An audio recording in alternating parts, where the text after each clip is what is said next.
Assalamu alaikum bandiraɓe musidɓe tedduɓe hettiyankoɓe yeeɓiyankoɓe Soudou Baba TV jaam ñalle mon jaam hiire mon jaam werte moɗon ɗo ɗo gonɗen ko CCF Centre culturel français nokku pinal mo leydi France bandiraɓe musidɓe tedduɓe garɗen ɗo henna hannde ko notade professeur Sow Samba wittiyanke o haaliyanke o joom gueɗal e nder leydi ndi e kala alkamisa balɗe 15 fof e nder lewru omo ara ɗo henna wadde ko mbiyeten conférence walla ɓe innir ɗum café philo ko ɗum garɗen hannde couvrude ko heddi hen ko kala ñande balɗe 15 fof ma en garɗo henna ƴeften jewteɗe o waɗanta sukaɓe Mauritanie ɓe jewteɗe o waɗanta ɓiɓɓe Mauritanie ɓe ha tengti noon étudiant ji ɗi e élève aji ɗi gonɗen ɗo henna koye salle bibliothèque mo ganduɗa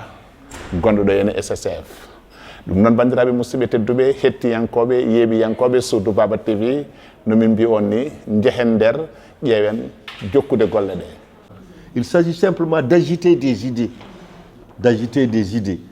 Et ceux qui ont l'habitude de venir m'écouter quand je fais les cafés philo, je commence toujours par cette citation du célèbre sociologue français Alain Touraine qui dit « Une société qui ne pense pas s'enfonce dans la décadence ».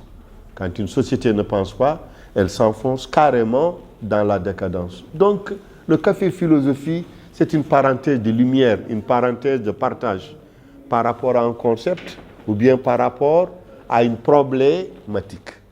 Si vous avez lu la notice, dans la notice, on a dit la restitution des biens culturels africains, enjeux et perspectives. Enjeux et perspectives. Comme généralement les cafés philo, il y a des élèves, il y a des étudiants, il y a des chercheurs, il y a des intellectuels. J'utilise un format méthodologique d'ordre épistémologique. Je commence par les définitions.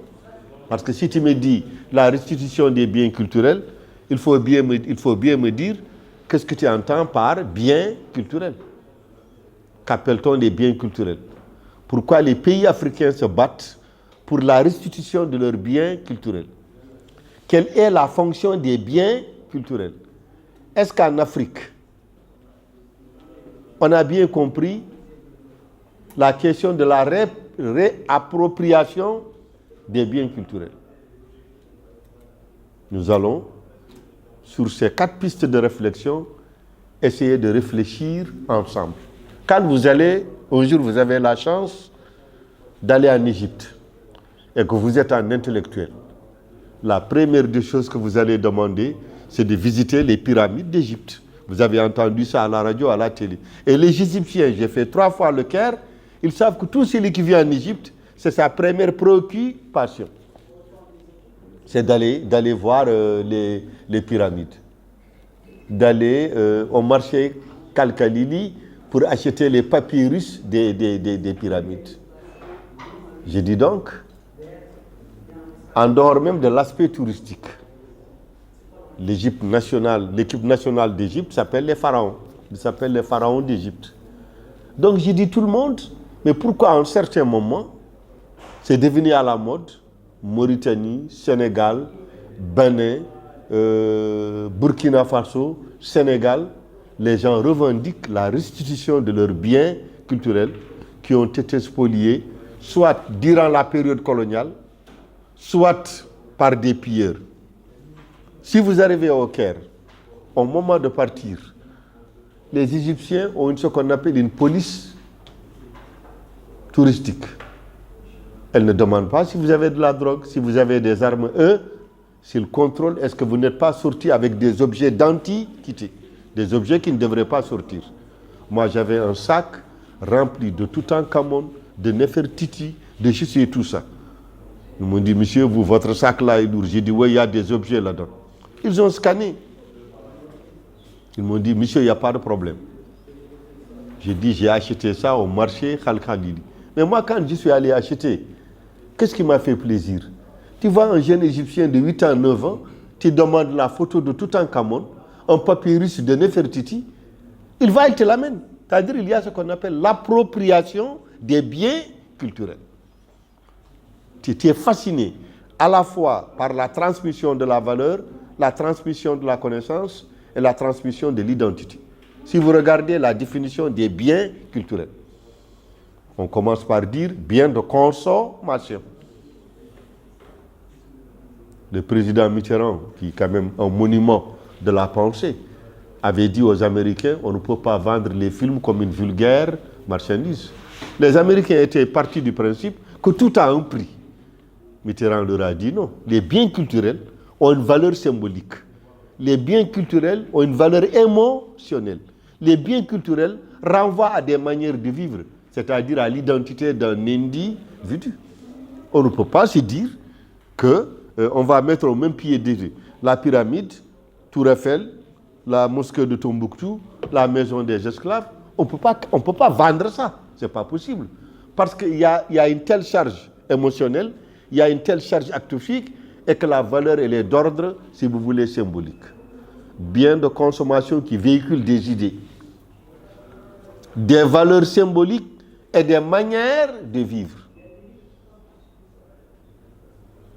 Nous avions, comme toutes les cultures, des musiques, des danses, des lieux de mémoire, des arbres, des sites qui ont une valeur symbolique, dont la signification évolue vers un marqueur culturel identitaire. On s'est rendu compte que si nous n'avions pas ces éléments, ça va créer un trou dans notre mémoire. Il y a quelque chose qui manque. Quand les Africains ont commencé à revendiquer le retour des biens culturels, il y a eu plusieurs problématiques qui ont été faites. Pourquoi les revendique-t-on maintenant? Quand on les restitue, est-ce que les gens ont la possibilité de les conserver tels qu'ils ont été gardés dans les musées en Occident? On doit les remettre à qui? Et quand ça vient, est-ce que c'est tout le monde qui aura la chance simplement d'y accéder? Dans les démocraties, les biens culturels, on ne les restitue pas comme ça.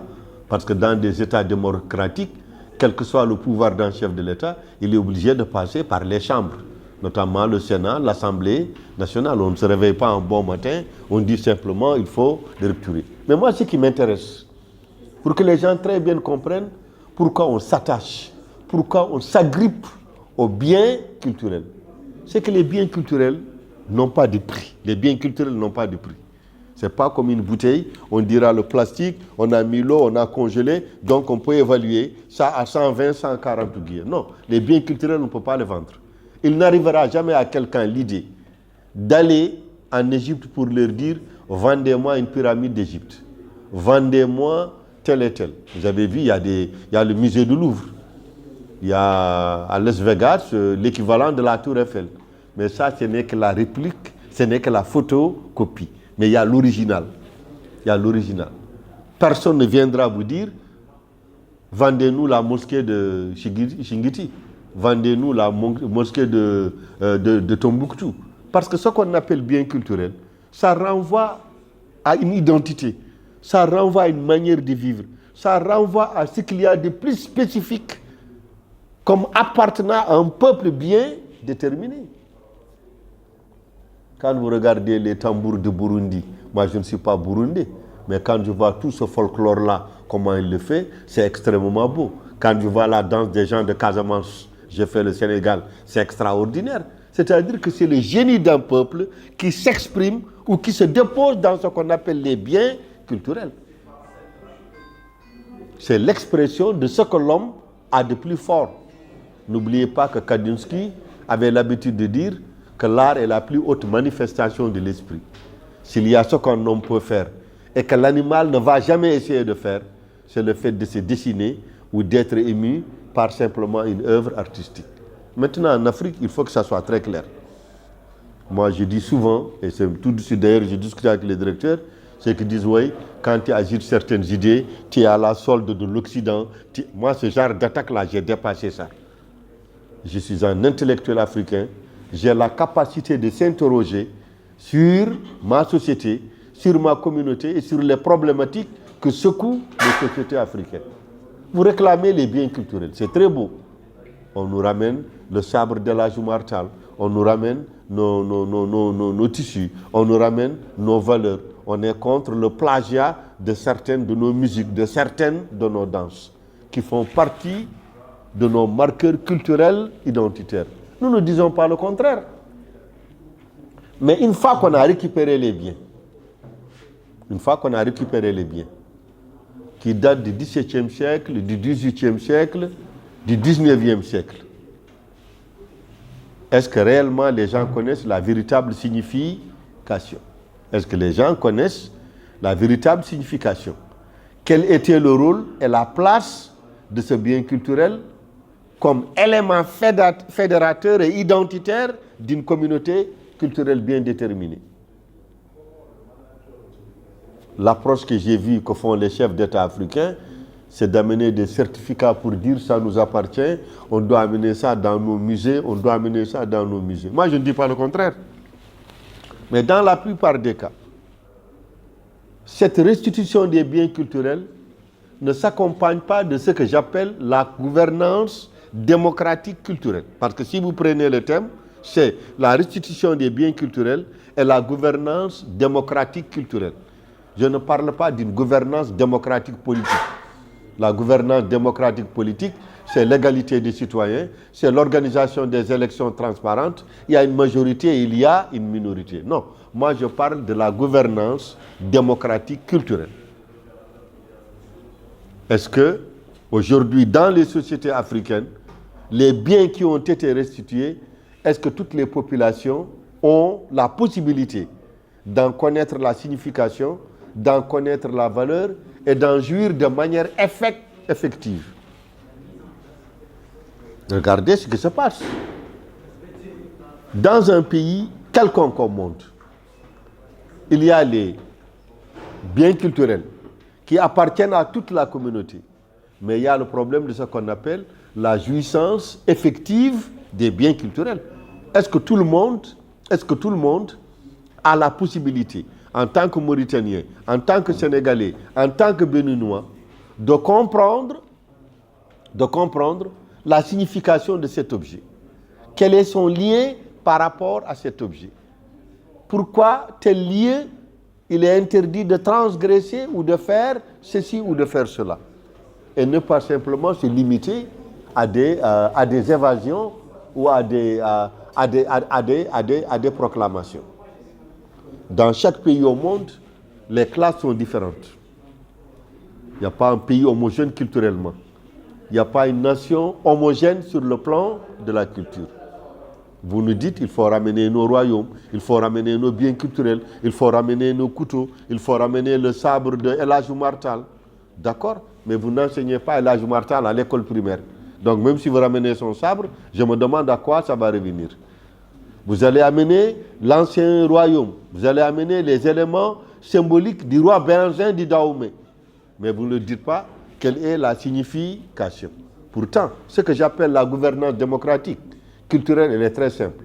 C'est de dire que si nous vivons dans un pays et qu'il y a un bien culturel, ce bien culturel appartient à toute la nation, toutes les populations ont le droit d'en jouir de manière effective. Qu'on ne vienne pas me dire que c'est impossible. J'ai été frappé, quand j'ai fait mes études au Sénégal, de voir un Sénégalais qui a plus de 50 ans, il est à Dakar, il n'a jamais visité la maison des esclaves. Jamais. La maison des esclaves, il ne voit ça qu'à la télé. Ben, quand j'ai découvert ça, ça m'a quand même surpris. J'étais jeune étudiant, je suis allé à maintes reprises visiter la maison des esclaves. Je vois un Sénégalais à côté de moi, il me dit non, je n'ai jamais été là-bas. Je n'ai jamais été là-bas. Pourtant, ça fait partie de son patrimoine culturel immobilier. Alors, vous savez, la réflexion, elle est suscitée par un ensemble d'expériences et de rencontres. Je ne sais plus quelle année, j'étais en France et je suis tombé sur ce qu'on appelle la semaine du patrimoine culturel. Pendant une semaine, l'État français, les municipalités françaises vont amener les jeunes de Mantes-la-Jolie, les jeunes de la banlieue. On leur fait visiter Versailles, on leur fait visiter les grands bâtisses, ceux qui font la tour Eiffel. Pourquoi? Parce que c'est des gens en temps normal, leurs conditions de vie ne leur permet pas d'aller accéder, si vous voulez, à lieu. Mais qu'est-ce qu'on fait? On prend une semaine, on décrète la gratuité des lieux. La gratuité des lieux. Le maire, la ville, ne va payer que le moyen de transport pour que les gens puissent aujourd'hui aller fédérer, aller regarder simplement. Donc, là, il y a une question de justice sociale, il y a une question d'appropriation, il y a une question de manifestation, il y a une question de fierté. Moi, j'ai l'habitude de dire, quand on veut détruire quelqu'un, on veut détruire une culture, il faut leur enlever leur fierté culturelle. Dans la vie, quand on t'enlève ta fierté culturelle, il ne te reste plus absolument rien du tout. Il ne te reste plus absolument rien du tout. Et quand moi je parle de fierté culturelle, je ne parle pas de l'amour-propre déplacé. Fierté culturelle, je suis de telle communauté, j'appartiens à tel pays, j'appartiens à telle culture, j'appartiens à telle civilisation. Ce qu'elle a de bon ou ce qu'elle a de mauvais, ça fait partie de mon patrimoine culturel. Quand on me le demande, je le déclame, je le dis sans aucune forme, si vous voulez, de complexe. Mais aujourd'hui, qu'est-ce qu'on s'est rendu compte? Dans la plupart des cas, les biens culturels qui ont été restitués, mais on a fait que changer de paradigme. Quand on les revient, on les met dans des musées. Les musées, pour les regarder, il faut payer. Il y a quelqu'un qui m'a dit, non, mais professeur, au Bénin, quand on a ramené les biens culturels qui étaient dans la cour du Bayanzin, on l'a exposé pendant 1 ou 2 mois au palais présidentiel. Quel est le Béninois qui va aller chaque matin regarder les objets au palais présidentiel? Il y a un véritable problème. Si vous voulez que les gens défendent, si vous voulez, leur patrimoine culturel, comprennent leurs biens culturels, il faut non seulement connaître la signification, mais aussi savoir l'interpréter. L'État, tous ceux qui ont fait le Caire vous diront une chose. Les militaires qui dirigent le Caire, qui dirigent l'Égypte, ils blaguent avec tout, sauf avec le patrimoine culturel égyptien. Ça, tout celui qui a fait l'Égypte et qui ne vous dit pas ça, il n'est pas sorti de l'aéroport du Caire. L'État, c'est pas parce que simplement ça ramène des devises, parce que vraiment les devises, il y en a en pagaille. Mais il y a toute une transmission des générations source d'une fierté culturelle. Tu verras les Égyptiens, la photo de Toutankhamon, de Nefertiti, on le fait en papyrus, on le fait en bois, on le fait en or, on le fait en corne. Il y a toute une transmission de génération en génération, de génération en génération, symbole de la fierté culturelle. Alors que nous, aujourd'hui en Afrique, qu'est-ce que nous remarquons? Dès lors que les individus ne connaissent pas la véritable signification, ça commence en trou de mémoire. Je pars à Keïdi, j'ai dit à mon grand frère, je veux un tengade. Le tengade, c'est la tenue, le chapeau traditionnel des Halpularen, ça ressemble à une cage. À ma grande surprise, mon grand frère me dit, il faut que je trouve quelqu'un qui va à Tchilon, Djeri, là-bas on peut en trouver. Alors qu'à Keïdi, il y a des gens, parce que dans le cadre de la société Halpular, chaque caste est dépositaire d'un savoir-faire. Parce que les castes à l'origine, c'était simplement le côté fonctionnel. C'est après qu'on a mis là-dedans ce qui n'a rien à voir avec ça. J'ai dit dans tout Keïdi, je ne peux pas trouver un saké ou bien un mabo qui va me faire un tengade. Il faut aller jusqu'au Sénégal le chercher. Il y a un trou de mémoire qui est en train, si vous voulez, de s'organiser. Il y a une passerelle qui est en train de disparaître. Pourquoi? Parce que simplement, ces objets, ces biens culturels, dès lors que nous n'en connaissons pas la signification, nous finissons par les perdre. Aujourd'hui, un Mauritanien qui veut s'habiller correctement, en jouant sur le registre traditionnel, il faut qu'il dépense au moins 800 000 ouguiers. Pourquoi j'ai dit 800 000 ouguiers? 800 000 ouguiers parce que les symboles de ces biens culturels qui faisaient que ça fait partie de sa fierté esthétique et culturelle sont devenus excessivement chers. Écoutez-moi très bien, je n'ai pas dit qu'il n'y a pas des gens qui ne peuvent pas le faire. Mais quand tu veux prendre aujourd'hui, prenons une fille, jeune fille halpoulard, qui veut s'habiller correctement. On lui dit de porter un boubou. Le boubou, on dit taka, taka. Le boubou taka, pour le coudre, ça peut faire une année. On n'a pas fini de le coudre. Déjà. D'une année, on est en train de coudre. Il faut mettre l'indigo. Il faut aller le coudre. Il faut mettre les esthétiques chosan. Qu'est-ce que je remarque souvent? Quand il y a les rencontres culturelles ou le festival, qu'est-ce qu'on fait? On utilise la pacotille pour remplacer les anciennes traditions culturelles et esthétiques des sociétés africaines. Quelqu'un, tu le vois habillé de loin, mais quand tu regardes tout ça, tu sais que tout ça, c'est de l'artificiel. Si on l'a fait, c'est parce que simplement, les populations n'en connaissaient pas la signification. Parce que ce qu'on appelle bien culturel, tu as avec cela un rapport émotionnel, tu as avec cela un rapport esthétique, tu as un rapport avec cela un rapport vraiment émotionnel. Aujourd'hui, les langues nationales, pourquoi en Afrique on a commencé à les parler? C'est parce que les dirigeants politiques ont besoin des votes des électeurs. Et on sait que les électeurs, si tu veux qu'ils comprennent, il faut bien leur parler dans la langue qu'ils comprennent. Mais si vous parlez dans une langue que les gens ne comprennent pas, les gens peuvent applaudir et peuvent, si vous voulez, ne pas le faire. Parce qu'il n'y a rien de plus dangereux que cette folklorisation des biens culturels que nous assistons actuellement en Afrique. On enlève cela de l'Occident, on met dans les musées. C'est les mêmes personnes qui les regardaient en Occident qui viennent encore les regarder, si vous voulez en Afrique. Et ce qui fait qu'il n'y a ni réappropriation culturelle, il n'y a ni fierté culturelle, il n'y a ni dépositaire simplement d'un savoir-faire. Il y a des pays qui l'ont compris. Il y a des pays qui ont compris que les biens culturels est une forme de stratégie de lutte contre la pauvreté par la reconquête de l'estime de soi et de la fierté culturelle. Aujourd'hui, vous êtes ici dans la salle, venant de différentes communautés culturelles. L'un de vous n'a qu'à vouloir s'habiller à la manière traditionnelle. À la manière traditionnelle. Je ne parle pas de ce boubou. Ce boubou, c'est un tailleur qui m'a mis tel et tel.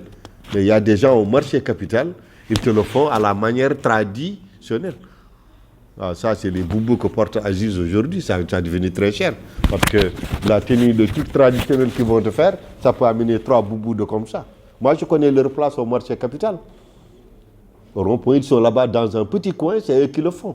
Moi, je me dis en tant qu'intellectuel, comment se fait-il que ce qui hier faisait notre fierté culturelle, faisait notre identité culturelle, il n'y a qu'une petite minorité aujourd'hui qui va en jouir, il n'y a qu'une petite minorité aujourd'hui qui peut simplement le faire et en profiter. Ça, c'est extrêmement dommage, c'est extrêmement dangereux.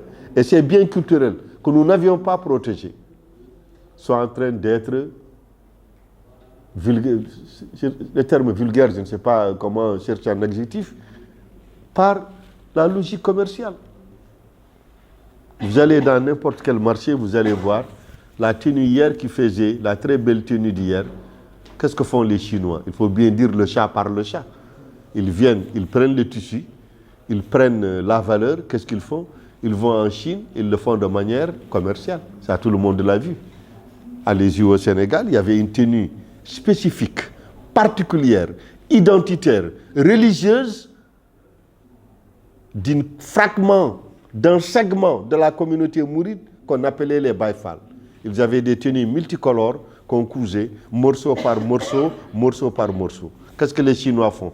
Ils prennent tout ça, ils mettent uniquement différents morceaux et les gens commencent, si vous voulez, à les consommer. Et au retour, qu'est-ce que ça fait? Ça entraîne des crispations identitaires. Et les Africains, nous allons vers des blocages extrêmement dangereux. Vous savez, vous pouvez empêcher quelqu'un de manger. Vous pouvez empêcher quelqu'un de boire. Mais si vous empêchez à quelqu'un de s'exprimer, à quelqu'un, vous piétinez sa fierté culturelle, à quelqu'un dont vous agissez par un mépris culturel, à la limite, il y aura toujours des blocages extrêmement dangereux.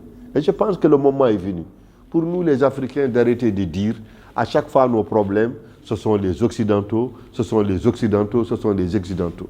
À chaque fois, je donnais des exemples concrets. Je n'ai jamais dit que la colonisation, le capitalisme n'a pas fait des dégâts. Mais 60 ans après les indépendances, nous avions notre part de responsabilité. Et l'élément culturel fait vivre des individus. Aujourd'hui, le Burkina Faso s'est battu. Il y a un village au Burkina, je n'ai pas retenu le nom, mais le tengade traditionnel que portent les Halpulaar, ils ont eu le brevet. Qu'est-ce que ça veut dire brevet? Cachet de reconnaissance culturelle d'une communauté culturelle. C'est extraordinaire. C'est extraordinaire. Aujourd'hui, c'est devenu un label. C'est devenu un label. Mais aujourd'hui, nous, ce que nous remarquons en Afrique, on se bat pour le retour de ces biens culturels. On amène les anciens descendants de cette famille qui ne savent même pas quelle est la signification. Tout le monde applaudit. On met dans les musées. C'est les touristes qui viennent regarder ou quelques rares personnes qui viennent regarder, alors que la majorité des populations ne savent même pas quelle est la signification. Ce combat, je le mène depuis des années et c'est lié simplement à des rencontres. Et comme je l'ai dit, tout ce qui est bien culturel, quand tu touches à ça, tu vois que l'individu il est blessé. L'individu, tu sens qu'on lui a fait mal. J'étais étudiant à l'université de Dakar, je ne suis même pas sénégalais, hein, mais j'étais étudiant au département de philo et tout. Je ne sais pas si ça a disparu, mais les gens de ma génération, il y avait la quinzaine de l'alphabétisation. On était jeunes étudiants, avec les LH Kassé, les Racine Talla et les Mohamed Bazoum étaient un peu plus âgés que nous. On venait après eux. Ils ont dit première semaine culturelle, la Giorgio. Deuxième semaine culturelle, Albouri Ndiaye.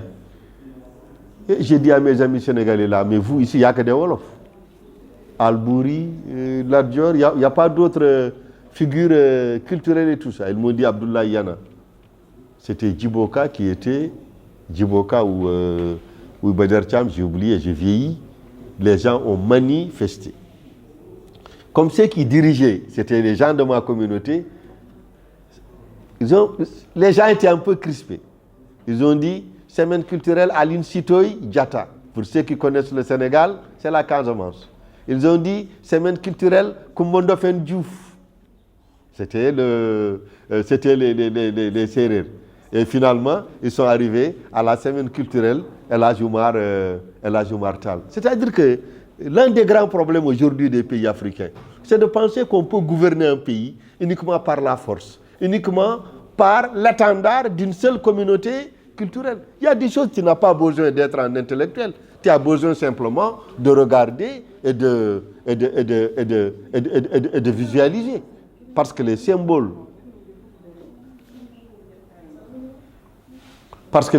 culturels font partie, si vous voulez, d'un ensemble de pratiques que tout ça. J'ai eu à donner un cours pendant les années de Brésil ici en Mauritanie. Au département de philo, je voulais montrer les formes de discrimination dont sont victimes les communautés négro-africaines en Mauritanie. Je ne pouvais pas intituler ainsi mon sujet. J'ai dit à mes étudiants, je vais introduire un cours sur la théorie de l'hégémonie politique de Gramsci. Sur la théorie de l'hégémonie politique de Gramsci. Le recteur n'a vu que du feu. Il m'a dit, tu peux faire ce cours. Alors que moi, à travers Gramsci, je voulais montrer ce qu'on appelle les mécanismes d'hégémonie et les instances et les lieux d'hégémonisation. Les écoles, la radio, les timbres, les symboles de l'État et tout, ça a ouvert les yeux. Ça a ouvert les yeux. Je suis allé au ministère de la Culture pour me plaindre. Ils ont fait les coiffures en Mauritanie. Toutes les coiffures, ils n'ont montré que les coiffures d'une seule communauté culturelle. Je suis anthropologue, je prends le livre, je dis, mais vous, quand vous faites quand même des choses comme ça, il devrait y avoir au moins un élément visuel de cela. Il ne s'agit pas de faire de l'ethnocentrisme. Il s'agit simplement de dire, que tout ce qui est bien culturel, ça n'a pas une valeur monétaire. Ça a une valeur émotionnelle, ça a une valeur affective, ça a une valeur, si vous voulez, culturelle et qui fait qu'on ne saurait jamais les vendre. On ne saurait jamais les vendre. Quand tout récemment, en Belgique, on a voulu vendre deux crânes, vous avez tous entendu ça à la radio comme moi, aux enchères. C'est des crânes qu'on avait enlevés à RDC Congo, on les a gardés, on voulait les vendre parce qu'on est là dans la logique commerciale. On a dit, mais attention, faites très très attention.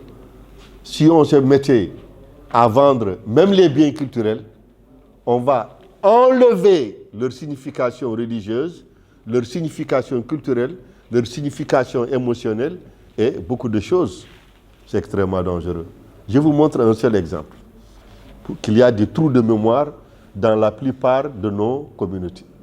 Il y a 10 ans ou 15 ans, j'ai rencontré un jeune qui a mis un bouclon ici. Il a mis un bouclon ici. Je lui dis, mais ça c'est très beau. Il dit, non, ça c'est Maradona. Alors que dans la culture halpulaar, quand il rencontre un jeune garçon qui a un bouclon ici, ça veut dire qu'il est fils unique. Tellement on a laissé tomber, maintenant c'est de l'étranger on amène pour dire le truc. Il y avait, dans le temps, les gens de ma génération l'ont connu, quand un garçon doit sortir de la famille pour la première fois, on lui fait un brasserie qu'on appelle laminor.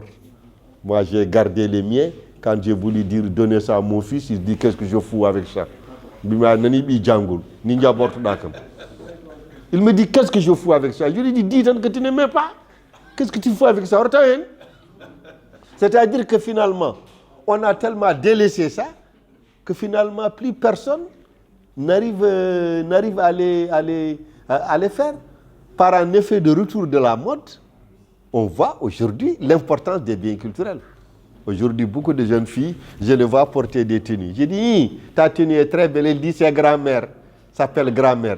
Moi, j'ai vu ma grand-mère Takomoudou. Le jour de la fête, elle allait prier chez les Hamallah, qu'on appelle. Elle portait ce genre de tenue. C'était très beau, c'était très décent. Donc, il y a un blocage culturel.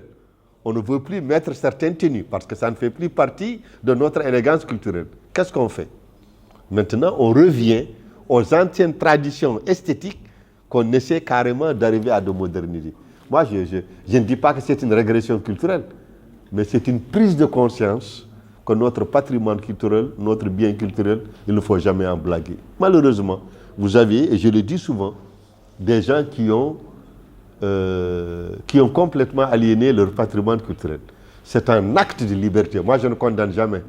Je dis ce que je pense, je m'arrête là. Parce que la transmission des biens culturels et leur signification, ça se fait dans la langue nationale. Il y avait des moments quand on faisait au CSF des conférences, il y avait le feu. J'étais jeune et je ne reculais devant rien. Et il y avait des gens qui venaient, pas pour m'écouter, mais qui venaient pour m'attaquer. Et dans la salle, ce jour-là, il y avait Cheikh Hamidou Kane, que tout le monde connaît, l'aventure ambiguë. Et on a fait un débat sur la polysémie des mots. Est-ce que culturellement, je peux dire quelque chose avec la charge émotionnelle et la charge significationnelle? Est-ce qu'on peut le transposer dans une langue autre que la langue maternelle? Il y a quelqu'un peut-être qui me détestait. Voilà, mais Andani, comme non, ça n'existe pas. Tout mot que tu dis en pulaar, on peut trouver la signification dans une langue autre pour la comprendre. J'ai dit, je n'ai pas dit qu'on ne peut pas traduire. Il y a une différence entre traduire et interpréter et sortir le mot. Il m'a dit non, j'ai dit prends le micro. Hamidou Kane Jodi.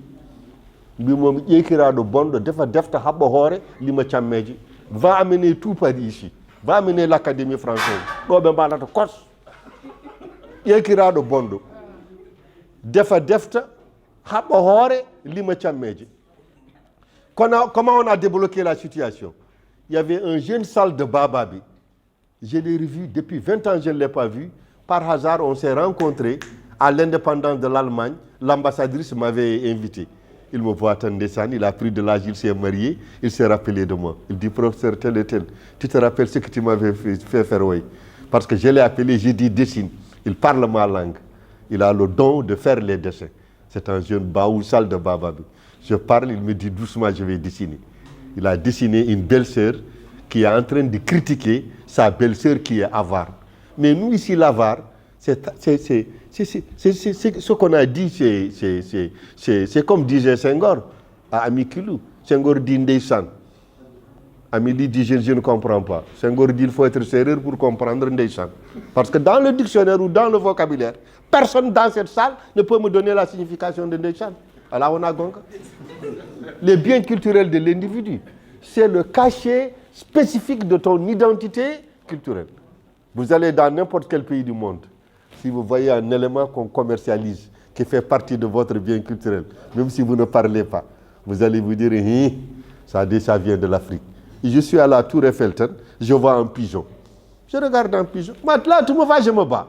Tant je fais comme ça. Il y a un monsieur qui lui donne des graines. Je dis salam alaikum. Il m'a dit, je dis, monsieur, ce pigeon-là, ça vient de chez moi. Il dit, chez toi où?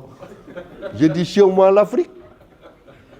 Ça vient de l'Afrique. Maintenant, ce que je ne connais pas, c'est comment vous l'aviez fait grossir et lui donner tel plumage. Il dit, ah bon, l'Africain là. Vous, si vous voyez les pigeons, vous pensez qu'à manger. Mais nous, on les utilise et tout ça. Mais moi, ce que je voulais, c'est l'information.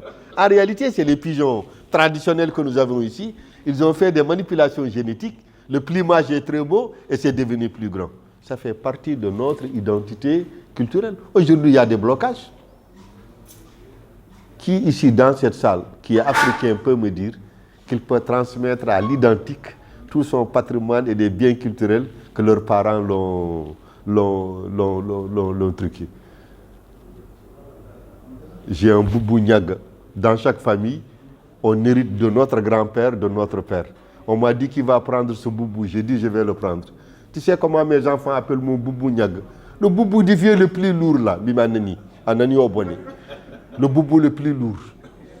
Ce n'est pas le boubou le plus lourd, mais c'est le boubou que l'on porte pour afficher sa fierté culturelle. Ou bien vous allez en Europe, vous reprenez les biens culturels, vous les mettez dans les musées. Les populations viennent chanter sous le soleil, après on les garde, plus personne n'en connaît la signification. On aurait pu faire comme les Français. On démocratise l'accès à la jouissance effective des biens culturels. On décrète une semaine, on dit gratuité des musées, des sites, tout le monde vient. Les mairies prennent les voitures, il y a quelqu'un qui traduit, les jeunes qui n'ont aucune chance un jour d'y accéder, pour la première fois, ils vont voir Versailles, ils vont voir la Sorbonne. On va leur donner l'histoire. Maintenant, je ne sais pas si ça a disparu Malal, mais il y a une année, j'étais dans le métro parisien, il y a le monsieur qui demande la charité, il m'a vendu un petit livre, il y a tous les symboles baptistes de Paris. Comment c'est venu ici, qui a été créé, les catacombes qui est là fait, quel est tel, ça te donne une idée quand même de ton patrimoine culturel. Les arrêts des métros. Je prends la ligne 13 et je vois un arrêt, on a mis Guy Moquet. Je cherche à savoir qui est Guy Moquet, je tape, je vois la lettre qu'il avait rédigée à la telle et telle, que Sarkozy avait demandé d'enseigner dans les écoles. Donc j'ai dit les biens culturels. C'est des biens de consommation qui véhiculent des idées. L'arrêt Guy Moquet, par la connaissance de Guy Moquet, c'est la célèbre lettre qu'il a envoyée pour dénoncer simplement le fascisme et le nazisme. Aujourd'hui, là, nous banalisons ça. Il faut que les populations se battent. On va aller chercher les biens culturels. On les met dans les musées et aucun n'en connaît les significations. Parce que j'ai dit les biens culturels. Ce sont des biens de consommation qui véhiculent des idées, qui véhiculent des valeurs symboliques. Des valeurs symboliques. Mais en même temps, qui renvoient à des manières de vivre. Il m'est arrivé de rendre visite dans des familles très bourgeoises où les gens ont de l'argent. Ils ont des climatiseurs, ils ont des voitures dernier cri. Vous regardez leur maison et vous voyez sous un arbre, il y a un guirbe. Quelqu'un qui a l'étage qui coûte 100 millions de guirs. Oh non, il a des congélateurs. Mais il te dit, il préfère boire l'eau du guirbe, l'eau traditionnelle. C'est un bien culturel qui aujourd'hui est en voie de disparition. S'il y a des Foutankobe ici, L'Hollande est en train de disparaître dans le Fouta. Arrivage. Dès que tu dis donnez-moi à boire, les gens vont ouvrir leur réfrigérateur et on va te donner. Et ce qui est dangereux, je termine par là.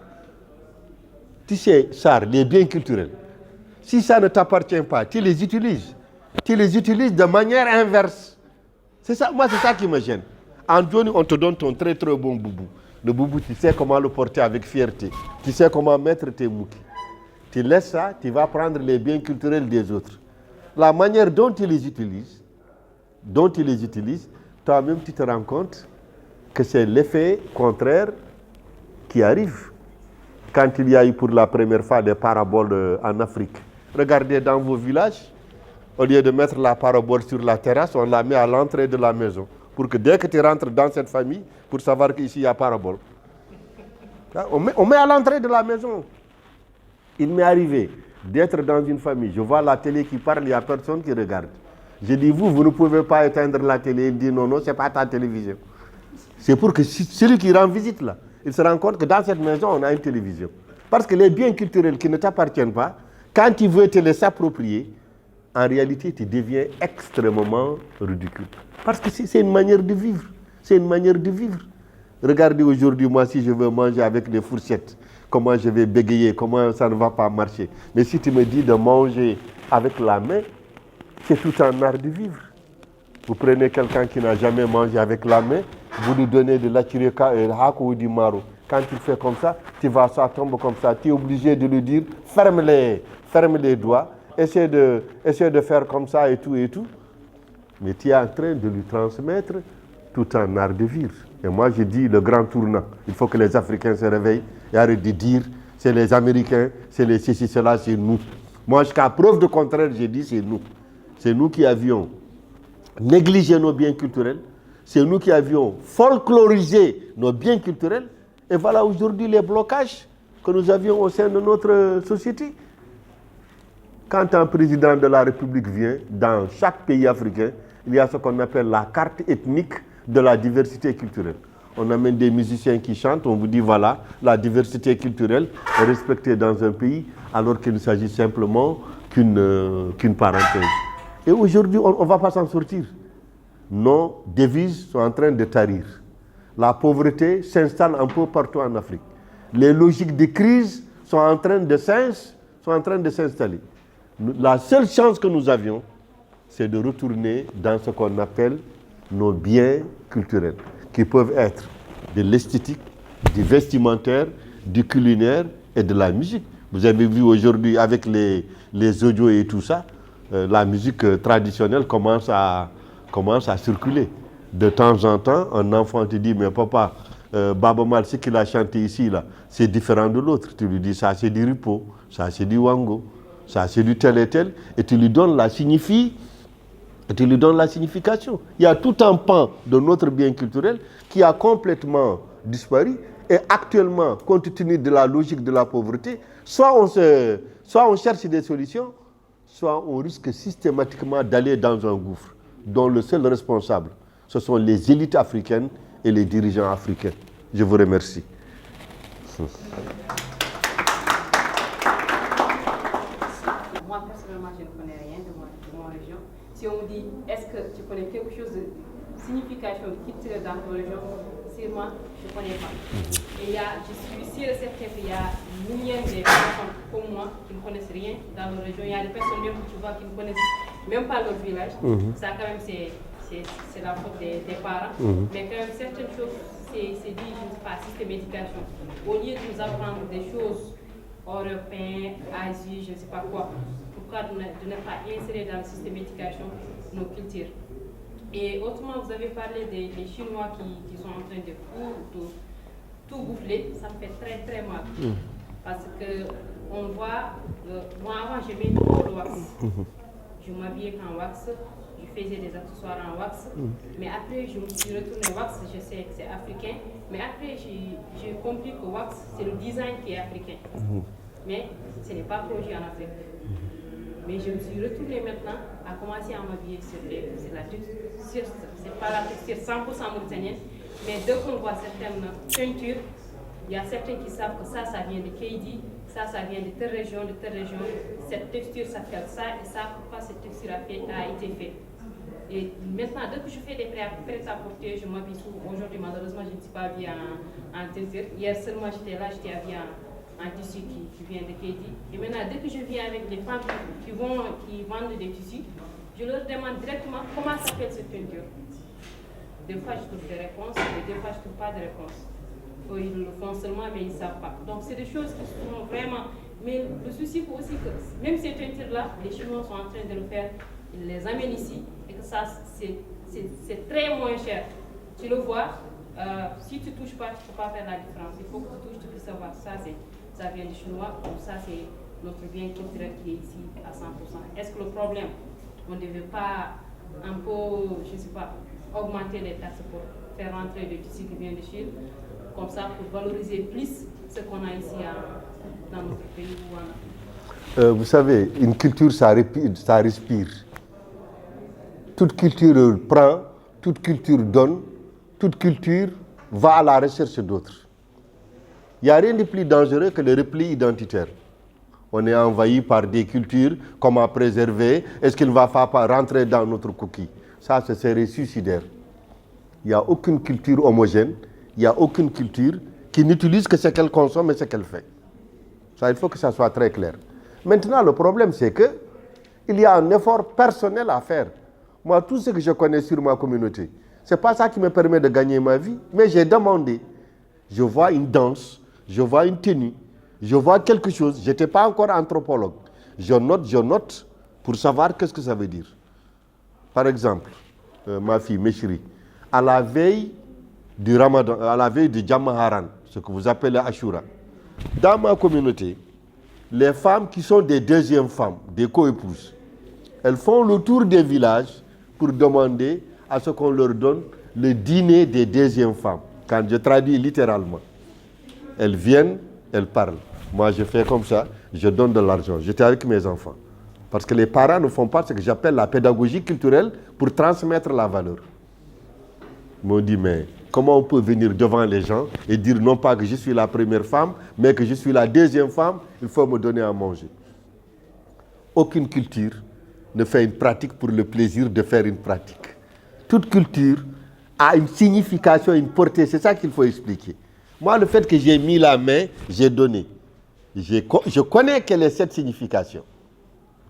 Avant l'islam, il y a ce qu'on appelle la première femme, c'est Djéo. Elle a tous les droits. La deuxième femme, la troisième femme. Bon, ce n'était pas encore réglementé par l'islam.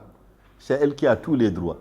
Maintenant, les deuxièmes femmes, elles exercent ce qu'on appelle une pression psychologique. Aucune femme ne veut avoir une coépouse. Elle, quand elle vient donner, tu penses que la première femme, elle donne gratuitement? Marcel Mauss nous a montré que c'était faux. L'acte n'était pas gratuit.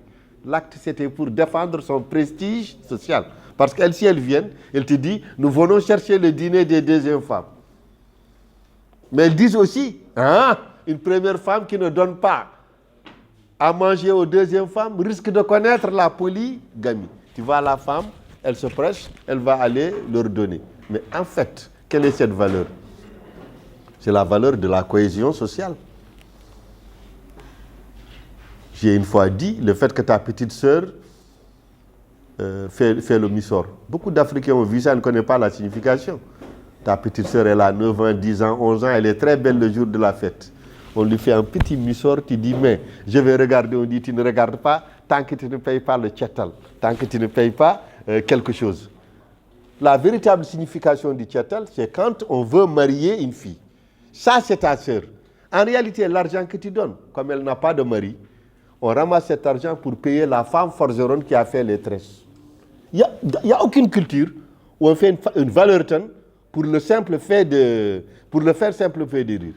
Toute valeur a une signification. Ceux qui me disent aujourd'hui, non, pour défendre nos valeurs, il faut qu'on se referme. Je dis c'est faux. Moi, je suis dans une ville comme Kaïdi. Quand il y a les mariages à Kaïdi, c'est les femmes mauresques qui font le henné à des femmes négro-africaines parce qu'elles ont vu que c'est plus beau. Les jeunes filles mauresques, au moment de leur mariage, font les tresses des femmes négro-africaines. Il n'y a aucune culture qui peut vivre en autarcie. Il n'y a aucune culture qui peut vivre en autarcie. Le problème maintenant, c'est est-ce qu'on a le courage d'affirmer clairement son identité culturelle. Je t'ai dit, l'année dernière, j'ai fait le tour de l'Europe, j'enseignais partout. Mes collègues français, suisses, allemands ont fait la remarque. Ils m'ont dit, Abdoulaye, dès que tu viens enseigner en Europe, on voit que les étudiants mettent leur tenue africaine. Ils ont remarqué. Moi, au début, je ne voulais pas rentrer dans le débat. J'ai dit, mais c'est l'été, il fait chaud, nos habits vont dans ce sens. Mais ce n'était pas vrai. Moi, je viens, je mets ma tenue pour affirmer ma fierté culturelle. Et ils se disent, comme il y a le professeur qui a fait ça, nous aussi, on avait des habits de tel, on va essayer de les porter. Parce qu'il est certain que l'un de nous, quand il met costume, cravate, il met épingle et tout, il dira qu'il est beau, mais il sait très bien dans sa tête qu'il ne va jamais être beau. Mais d'ailleurs, dit qu'ici à Nouakchott, c'est encore marché. Vous allez à 20 km de Nouakchott, vous allez à Kaïdi, quand tu mets pantalon et chemise, on te dit que tu n'as pas porté des habits.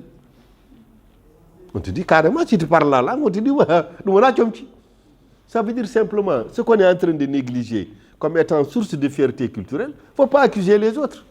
Les autres, ils prennent, nous allons prendre chez eux. Il n'y a aucune culture qui est refermée sur elle, qui ne prend pas ailleurs, qui pense qu'elle peut tout garder. Tu fais ça, vous allez tout de suite disparaître. Toute culture prend, toute culture maintenant adapte.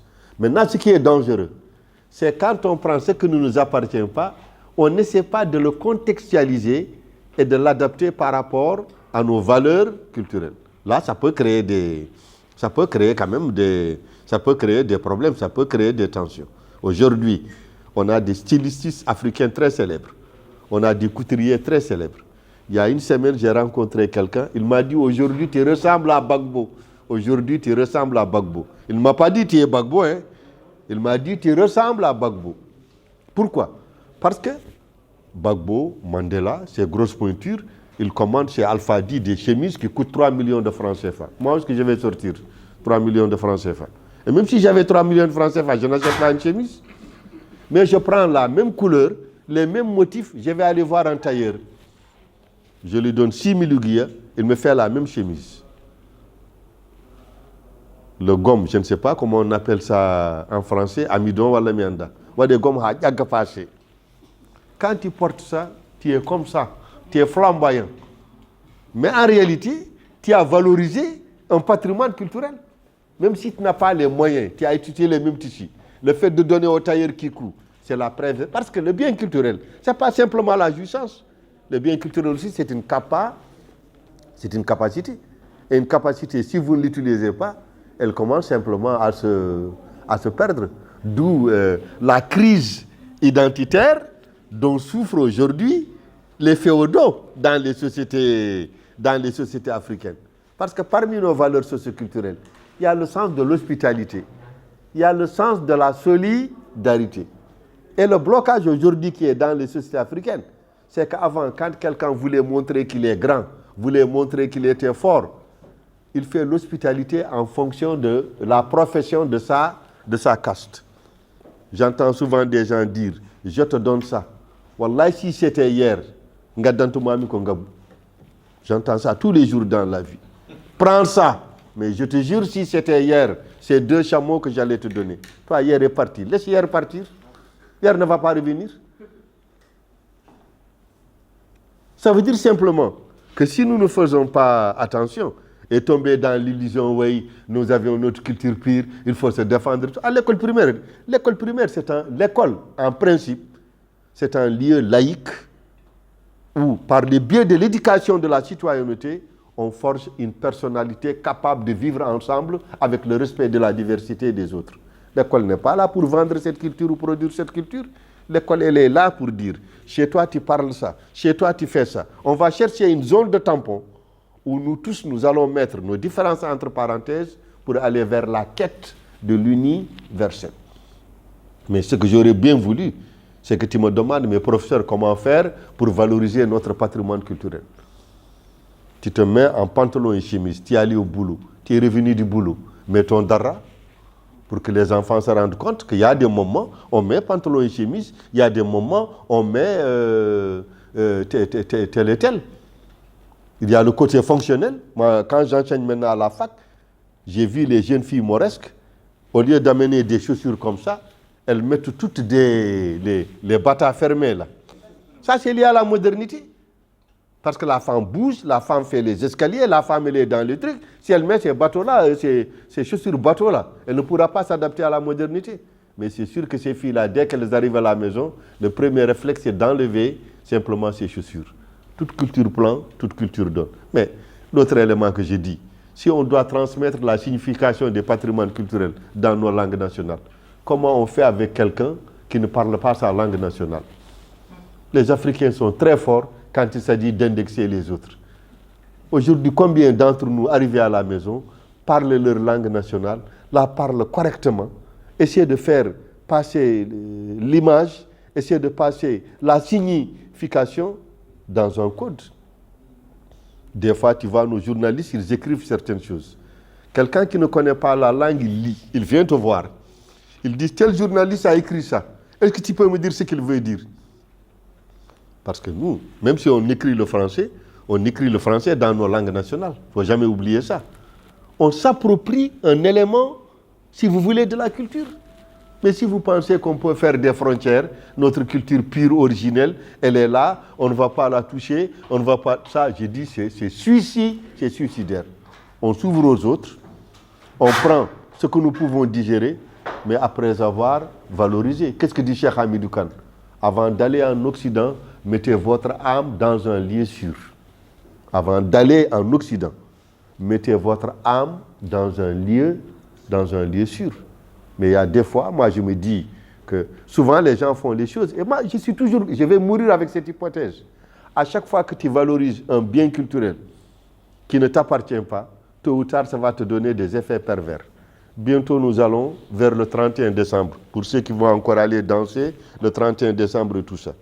Une fille qui vient de Kaïdi ou de Bababi, qui vient d'Abdel Bagrou, qui n'a jamais mis des hauts talons.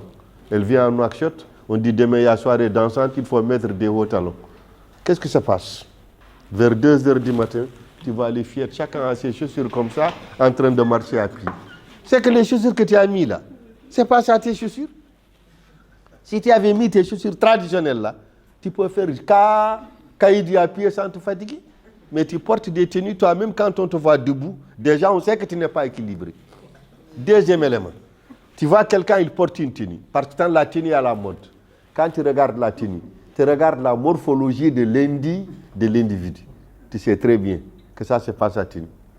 Mais c'est devenu à la mode, on essaie de le porter, on essaie simplement de le valoriser. Et moi, j'ai été dans une réunion, je n'ai rien dit, je me suis tué. Je suis allé dans un village, on m'avait invité pour faire une conférence. Je viens dans le village, je me rends compte que les structures féodales étaient là. Les structures féodales étaient là. 6h du matin, je me lève pour prier, j'entends ceux qui égorgent, ceux qui font la cuisine. Je revois la structure féodale que je connaissais du Fouta. Donc, ça fonctionne comme ça. Le lendemain, les gens s'habillent, les gens font tout et tout. J'observe le regard ethnographique. Comment tout cela, ça fonctionne. Au moment de partir, j'ai dit aux gens, tôt ou tard, ça va créer des blocages. Ça va créer des blocages parce que le bien culturel, quand on le met, on ne connaît pas la signification, tôt ou tard, ça va créer des problèmes. Aujourd'hui, quelles sont les tensions qui secouent le milieu maure et le milieu traditionnel soninké? Ceux qu'on appelait esclaves, avec le biais de la modernité, ont eu de l'argent. On est dans une société capitaliste. Ils mettent des étages. Quelqu'un qui est noble, il dit un esclave n'a pas le droit de faire l'étage et lui, il est en bas. Tu as vu le premier blocage. Le second blocage, quelqu'un m'a dit une fois, tu sais, professeur, le gouvernement de Macky Sall, là, à 90%, c'est des griots. Moi, je n'ai jamais fait attention à ça. J'ai dit, mais pourquoi tu fais ce genre de réflexion? À travers ces grilles de lecture, il a la transformation féodale, consanguine, retardataire. J'ai dit, tu es en train de véhiculer un cancer social, un cancer culturel. Ces gens, ils ont été choisis sur la base des mérites. Je lui dis, mais il y a une chose que tu ne dis pas. La plupart des chefs d'État africains, quand ils vont en Europe, à Neuilly, ils vont chez Issa Mboup. Issa Mboup. C'est l'un des milliardaires africains. Quand il met sa maison et son avion, on ne dit pas qu'il est forgeron. Mais quand il veut le pouvoir, on dit Allah Kobaïlo. Dans la vie, il faut ouvrir les yeux. Nous allons vers des blocages. C'est nous, les Africains, qui sont les principaux responsables. Moi, comment se fait-il que tu me trouves en train d'enseigner? Tu me dis déjà, Holkongonda. Déjà, à l'université, je pense que je n'ai pas atterri ici par hasard. J'ai atterri ici par rapport à mon parcours scolaire. Au lieu de me demander ma fonction, tu me dis, tu appartiens à quelle caste? Non. Vous savez, je ne sais pas s'il y a des gens de Bogué dans cette salle-là. Les gens de Bogué sont fermés. Moi, la première fois que j'ai connu la féodalité, c'est à Bogué. Moi, la première fois que j'ai connu la féodalité, c'est à Bogué. À Kaïdi, on ne connaît pas ça. On est venu à Bogué, on était très jeunes. Il y avait soirée Mianda Holdum. On a fait un grand dîner, je me rappelle très bien. Je ne vais pas dire leur nom, parce qu'avec les enregistrements, ça va partout. Et ils ont mangé notre dîner.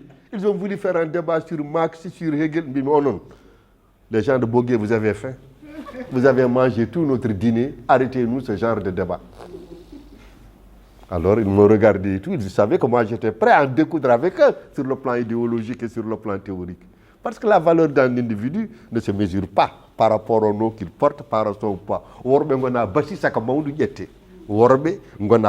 que vous ne parlez même pas vos langues. C'est n'importe quoi. Regardez le jeune ci qui est là. C'est l'un des meilleurs journalistes en Mauritanie.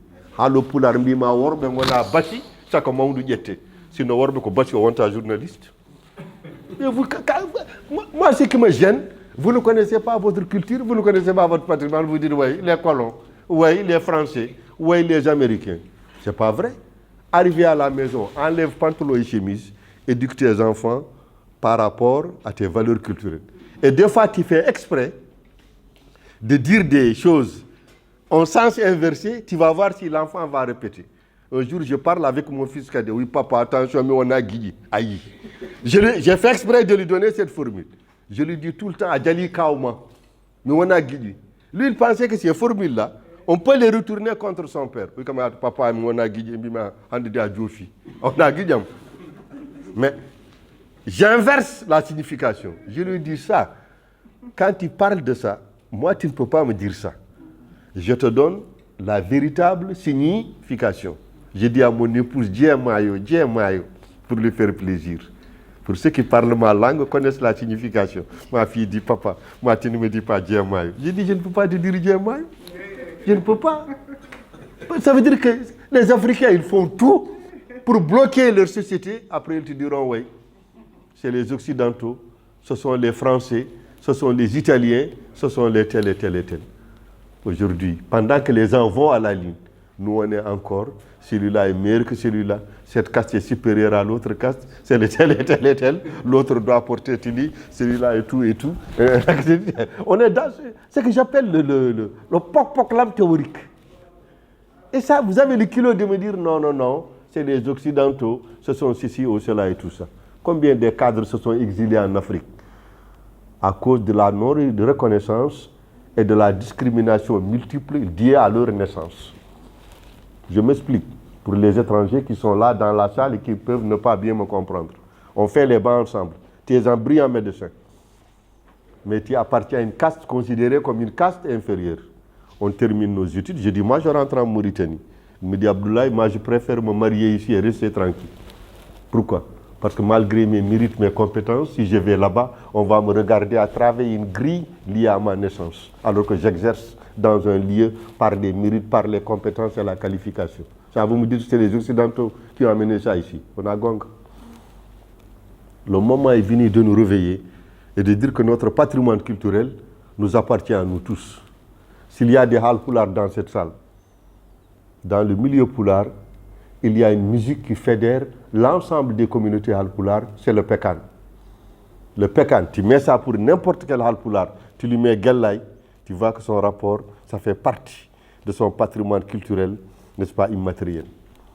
Alors que chaque caste a une ère, si vous voulez, musicale.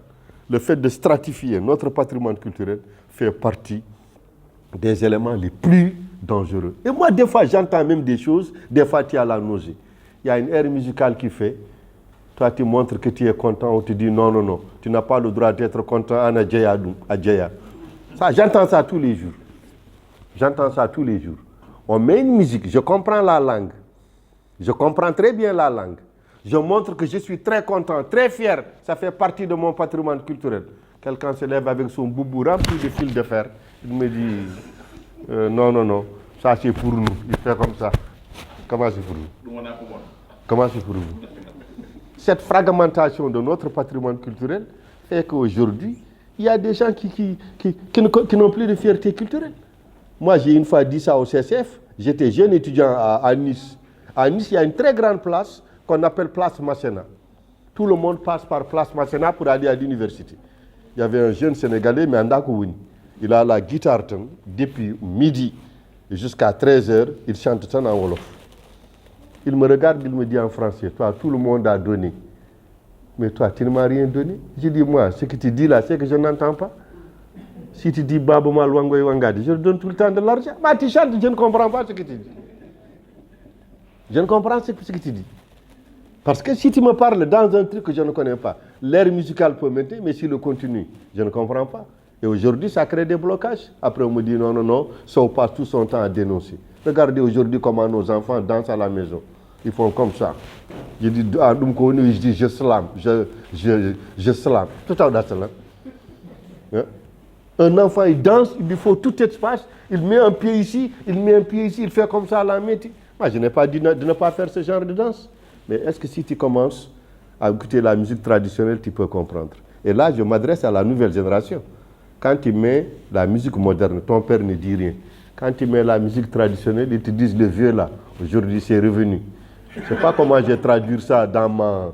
C'est très compliqué les langues nationales. Il veut dire qu'aujourd'hui, il n'est plus là, il est revenu dans l'ancienne Afrique traditionnelle. Non, ce n'est pas dans l'ancienne Afrique traditionnelle. Je ne fais qu'écouter qu'une musique qui fait partie de mon patrimoine culturel. Aujourd'hui, quand je vois dans les mariages, ça me fait de la peine. On amène des matériels de sonorisation, on met de la musique. Les gens ne s'écoutent plus, les gens ne s'entendent plus. Les gens, c'est la primauté au paraître, alors que les gestes les plus élémentaires par rapport à notre patrimoine culturel, les gens ne le connaissent pas, les gens ne le savent pas. Je te dis, ma fille, tout dépend de notre éducation et de notre volonté. Quand tu parles arabe, c'est pour gagner ta vie. Quand tu parles français, c'est pour gagner ta vie. Quand tu parles anglais, c'est pour gagner ta vie. Quand tu reviens chez toi, parle avec tes enfants dans tes langues nationales. En tout cas, s'il va au Sénégal, les Wolofs, ils sont que dans 2 régions du Sénégal. Rarement, les gens se demandent comment les Wolofs ont inventé leur tchéboudienne, leur musique, leur danse, leur mbalak, alors qu'ils sont minoritaires. Tu n'as des Wolofs au Sénégal que dans la région de Saint-Louis et dans la région de Louga. Un peu Thiès. Au marché, c'est le Wolof qu'on parle. Les grands chanteurs sénégalais, aucun d'eux n'est Wolof. Tous, si tu prends leur nom de famille, tu vas te rendre compte qu'ils n'ont pas Wolof. Mais comment les Wolofs sont arrivés à imposer leur culture? Ma fille, c'est le fait d'aller chercher chez les autres. Tu vois, quelqu'un, il a un nom. Il te dit, je suis Lo, je suis Kan, je suis Ba. Il ne parle pas un seul élément de sa langue. Tu lui dis pourquoi? Il dit, sa maman tout couleur là. Sa maman mon tout couleur. Déjà, tout couleur, ça n'existe même pas. Ce n'est pas un terme que moi j'utilise. Personne ne connaît d'ailleurs la signification. La première forme de bien culturel, la première forme de fierté culturelle passe avant tout dans la langue maternelle. Dans la langue maternelle. Ce serait extrêmement dangereux si les Africains pensent qu'ils peuvent former leurs frontières, ils peuvent revenir aux anciennes traditions. Ça, personne ne pourra le faire. Et d'ailleurs, ce serait extrêmement suicidaire. On prend chez les autres, on leur donne. Maintenant, ce que nous prenons, c'est à nous de voir est-ce qu'on peut les réadapter ou est-ce qu'on peut les réajuster par rapport à notre univers et à notre culture. S'il y a une dernière question, je prends parce que l'heure qui nous est impartie va bientôt finir. Allez-y, monsieur. Moi, j'ai une question, c'est quel est le rapport de la société mauritanienne à l'art et à la culture? Et je voulais ajouter quelque chose par rapport à tout ce que vous avez dit. Je suis plus pessimiste que vous. Je pense que la société mauritanienne, elle est morte. Et même s'il n'y avait pas de colons, c'est le capitalisme qui allait arriver avec tout ça. Donc, je pense que les conditions de vie qui permettaient l'expression de l'art dans des temps anciens qui ne sont plus actuellement disponibles, qui ne sont plus les mêmes en tout cas. Et je pense que la société mauritanienne est morte. Je ne sais pas si elle va renaître sous une autre forme, je ne sais pas, mais c'est foutu. Et il y a une amnésie culturelle chez les jeunes, et je parle dans mon cas, de mon expérience personnelle. L'ancienne culture n'a rien à voir. Quand je vois des vieilles personnes, quand j'ai vu des grandes personnes, ça n'a rien à voir avec ce que nous vivons aujourd'hui. Et j'ai l'impression qu'il y a un gouffre entre les deux. D'accord. Moi, je suis de l'ancienne école, je suis de l'ancienne génération et j'essaie encore de garder mon optimisme. Tu es très jeune, ne te décourage pas, ça viendra. Vous savez, l'homme, quelle est la particularité d'un homme?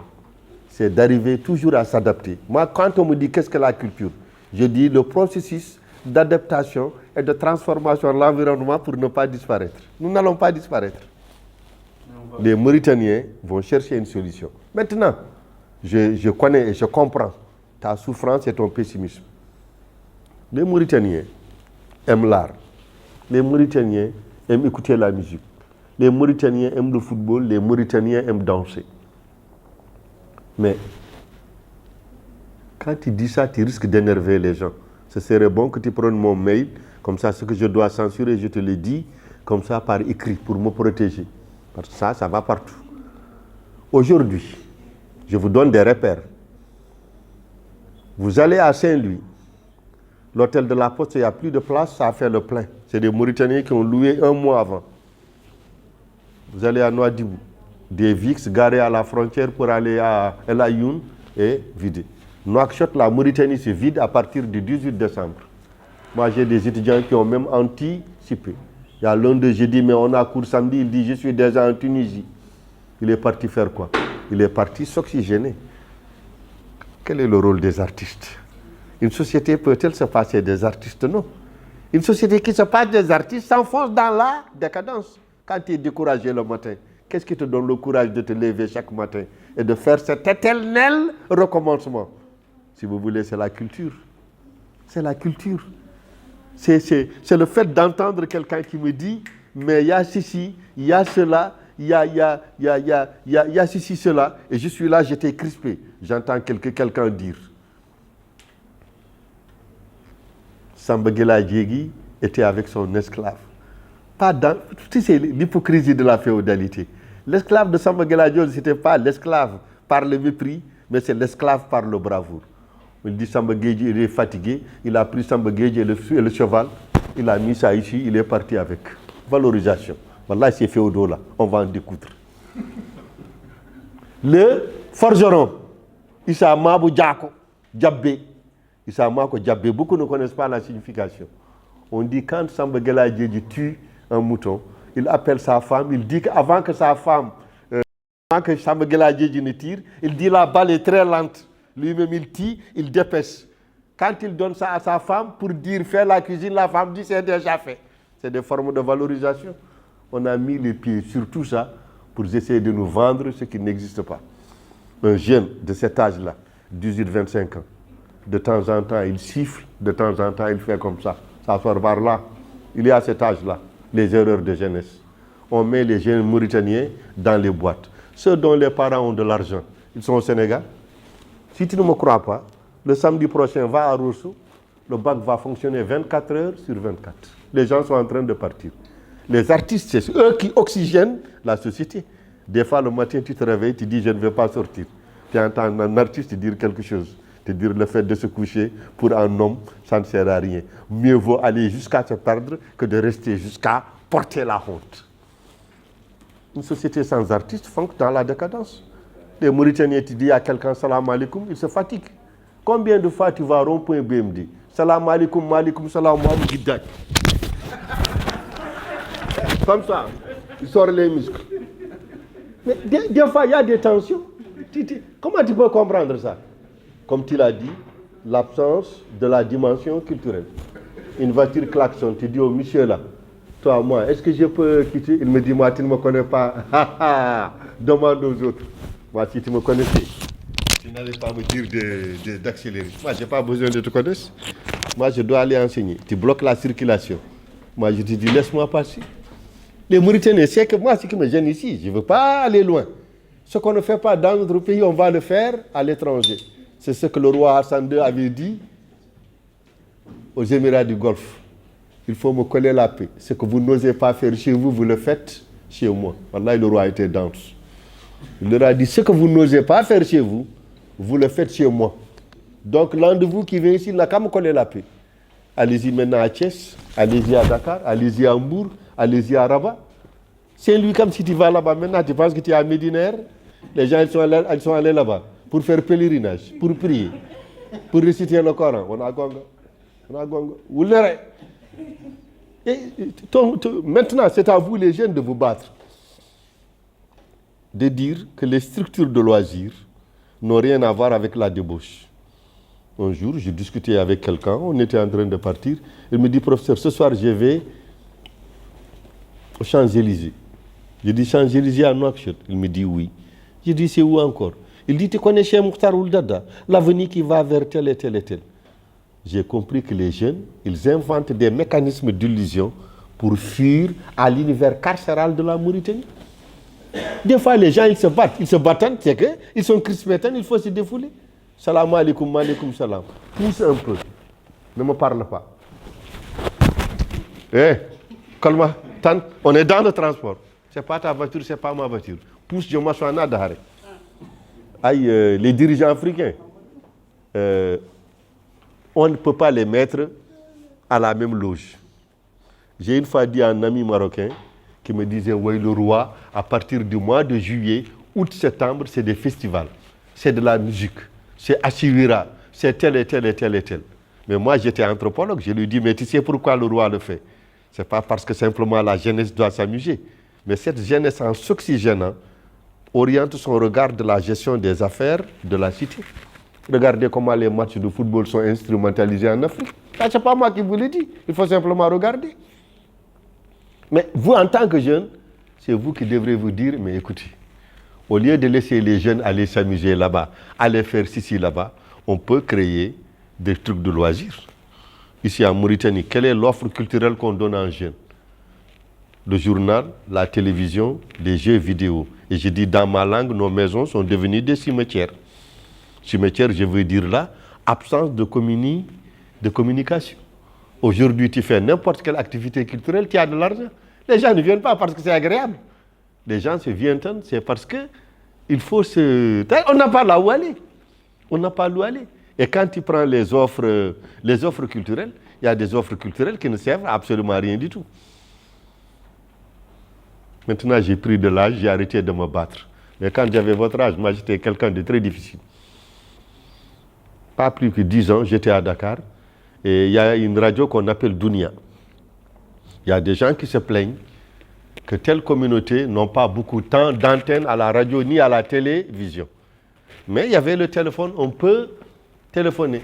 Il dit, assalamu alaikum, aujourd'hui, c'est Amid Kumbatal, et Ardeson Djawando, Rabi Tumbatal, c'est-à-dire qu'il a décliné la famille et les invités, ça a pris 40 minutes. Je prends mon téléphone, je dis, vous vous plaignez qu'on n'a pas suffisamment de temps d'antenne.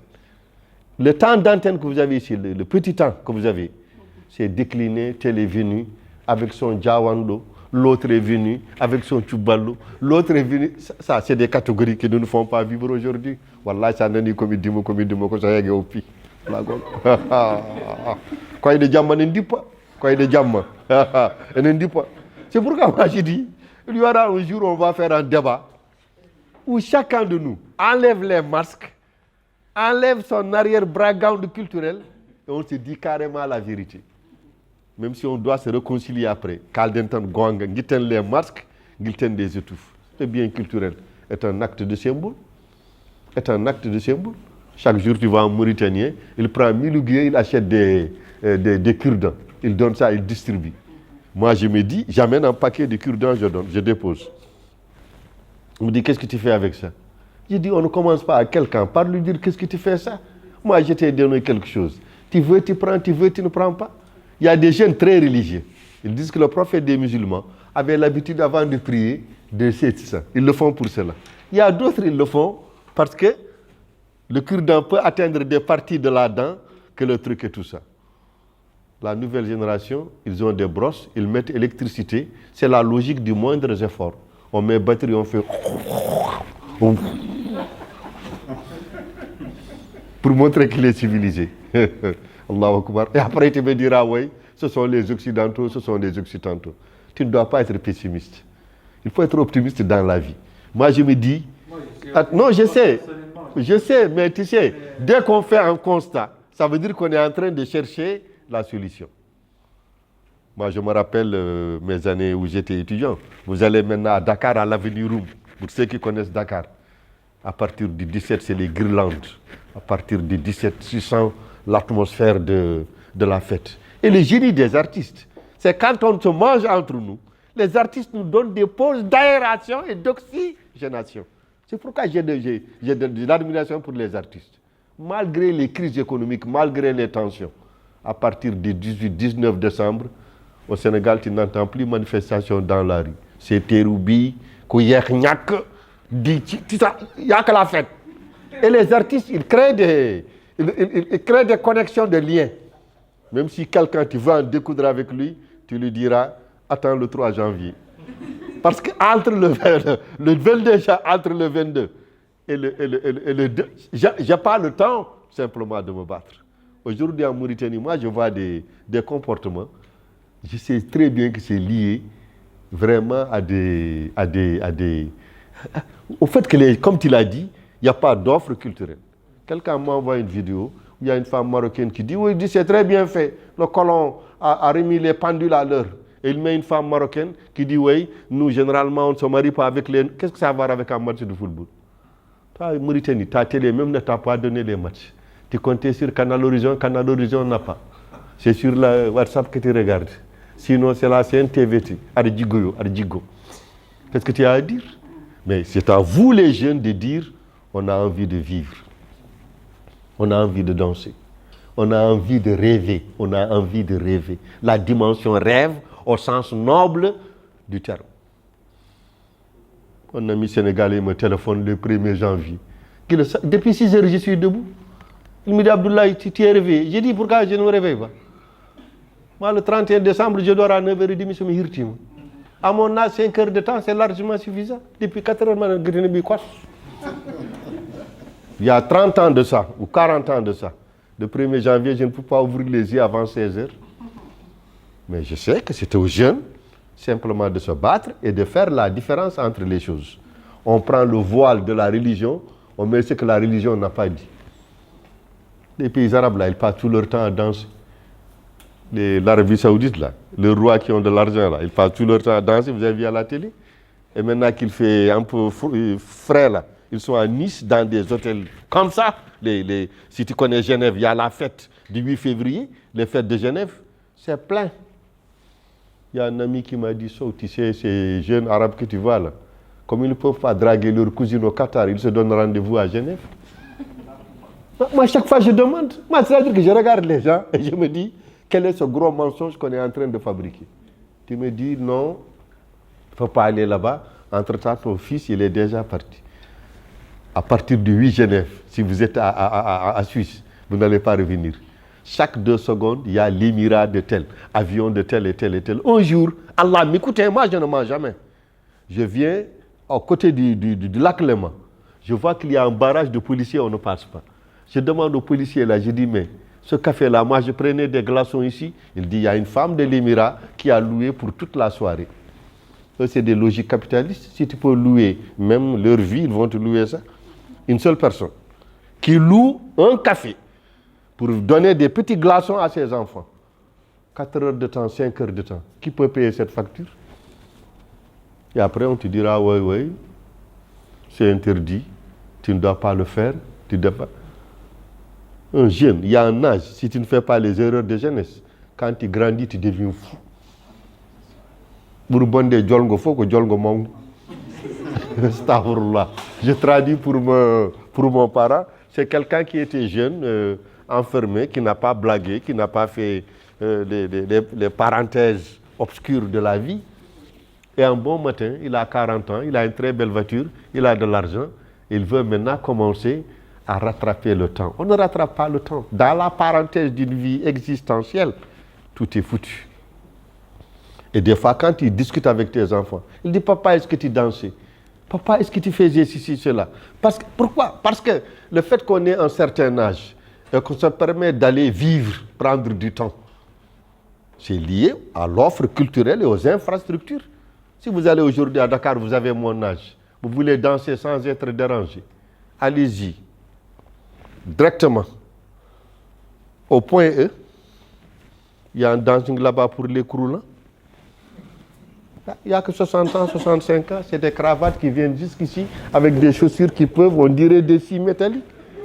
Ici à Nouakchott, tu vas aller dans une soirée, tu rencontres 20 générations, grand-père, père et mère et tout ça, dans une seule piste, ça ne peut pas marcher. C'est pas comme moi, je vante la pagaille et tout ça. Mais je dis, dans la vie, il y a des moments où on a envie de se divertir. Tu me dis, tu ne dois pas le faire, tu vas aller le faire ailleurs. Ça, il y a quelque chose qui ne fonctionne pas à 100%.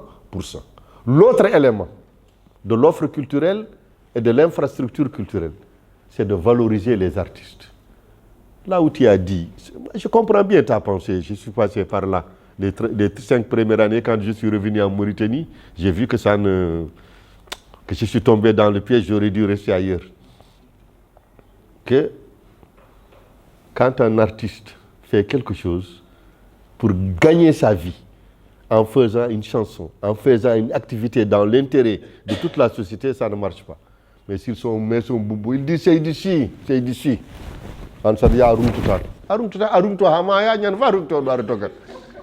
Et les gens, finalement, qu'est-ce qui se passe? Les gens instrumentalisent l'apanage culturel. Aujourd'hui, vous avez des griots, vous avez des musiciens, ils ne gagnent leur vie que pendant les élections. Et ce qui a remarqué, la folklorisation dangereuse, le même musicien qui anime pour ce parti, tu vas le trouver le lendemain dans l'autre, en train d'animer l'autre. C'est-à-dire, il fonctionne, il se représente en fonction du cachet qui lui est offert. Le contenu a été vide. Donc, il ne faut jamais se décourager. L'une des particularités de l'homme, c'est de s'adapter à n'importe quelle forme d'environnement. La jeunesse mauritanienne finira, et le combat a commencé par revaloriser son patrimoine culturel. Parce que sans patrimoine culturel, tu n'es rien. Sans fierté culturelle, tu n'es rien. Et cette souffrance, elle est une souffrance partagée par pour tous les Mauritaniens. À la seule limite que ceux dont les parents ont de l'argent, ils ont déjà eu leur billet, ils ont déjà réservé leur billet, et tu ne les reverras que vers le 3 mardi, parce qu'il y a l'un d'eux même qui m'a dit, professeur, je reviens mardi 3. Il connaît déjà mardi 3 janvier, il connaît le jour, il dit je reviens. Donc quelque part, nous ne disons pas la vérité. Nous ne disons pas la vérité. Mais une société qui n'a pas d'offre culturelle, une société qui ne s'amuse pas, une société qui n'a pas la reconnaissance de la dignité de ses artistes.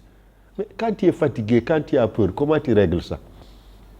Moi, chaque fois, je dis aux gens qui me disent, oui, les artistes là, ils nous étouffent. Je dis, mais moi, je te pose une question très simple. Quand tu as peur, quand tu es fatigué, quand tu es angoissé, qu'est-ce que tu fais? Une fois, c'était lors de la guerre, quelqu'un me l'a dit. El Hadj Oumar Tall s'est battu contre les Bambara. Pendant 2 jours, ça ne passait pas. Il a demandé à l'un de ses lieutenants, pourquoi mes guerriers là ne sont pas si forts? Il leur a dit de ne pas fumer.